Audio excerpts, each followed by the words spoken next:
Hi everyone, welcome to the Economic Show with Leo. In this video we're gonna talk about marginal utility. Marginal utility plays a critical role in microeconomics. This concept was developed by Hermann Heinrich Clausen, Karl Menger, Alfred Marshall, William Stanley Jevons, and other scientists. Marginal utility is a change in the total degree of subjective pleasure occasioned by an additional unit of good consumed. I would like to demonstrate the easy way to understand and memorize this important definition. Let's consider the example of pineapples again and look at the utility diagram. Please imagine that you did not eat yesterday. In the morning today I can propose you to eat different food. You don't know what food I am going to propose. First dish I propose is one pineapple. Your satisfaction level increases by 3 utils, from 0 to 3. Marginal utility value equal to 3 utils. The second dish is pineapple 2. The additional pineapple result in growth in your satisfaction level by 2 units, from 3 to 5. Because you have just eaten one pineapple and expected another food, marginal utility value equal to 2 utils. However, your total level of pleasure increasing in accordance with the rule that bigger quantity of goods person consumes, the higher level person's utility is. The third dish is pineapple 2, but your satisfaction level increases only by 1.5 utils. Upper figure shows the marginal utility curve.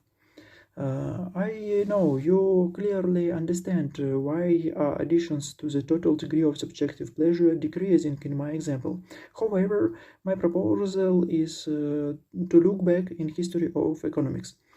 I ask you to memorize two scientists, William Stanley Jevons and Hermann Heinrich Clausen.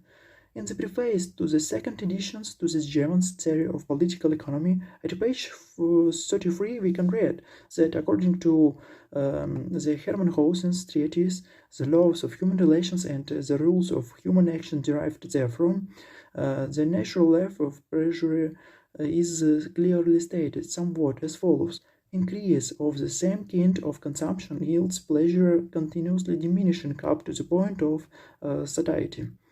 Jevons' friend, Professor Adamson, purchased the Gaussian treatise in August 1878. This Gaussian treatise was published at Brunswick in 1854. In modern microeconomics textbooks, diminishing marginal utility principle is called as Gaussian's second law. In the Jevons theory of political economy at page 46, we can see the diagram that is similar to a marginal utility curve inferred in our example.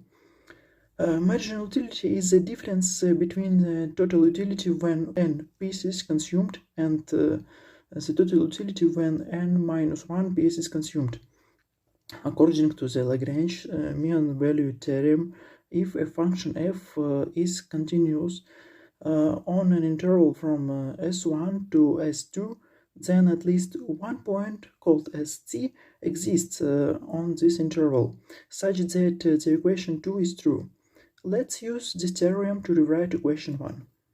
Inferred equation 4 will let us consider the marginal utility as the first derivative of the total utility with respect to quantity of goods consumed. This property in turn can be used when we solve problems in microeconomics. Let's summarize what we know about utility and marginal utility. Marginal utility is greater than 0. The marginal utility can be considered as the first derivative of the total utility with respect to the quantity of goods consumed. Economists believe that marginal utility is diminishing. The diminishing marginal utility occurs when additional goods consumed result in decreasing additions to the total degree of subjective pleasure. Hence, the second derivative of the total utility with respect to the quantity of goods consumed is less than 0. If you have any questions, write in the comments. Good luck in your studies. Like it and subscribe.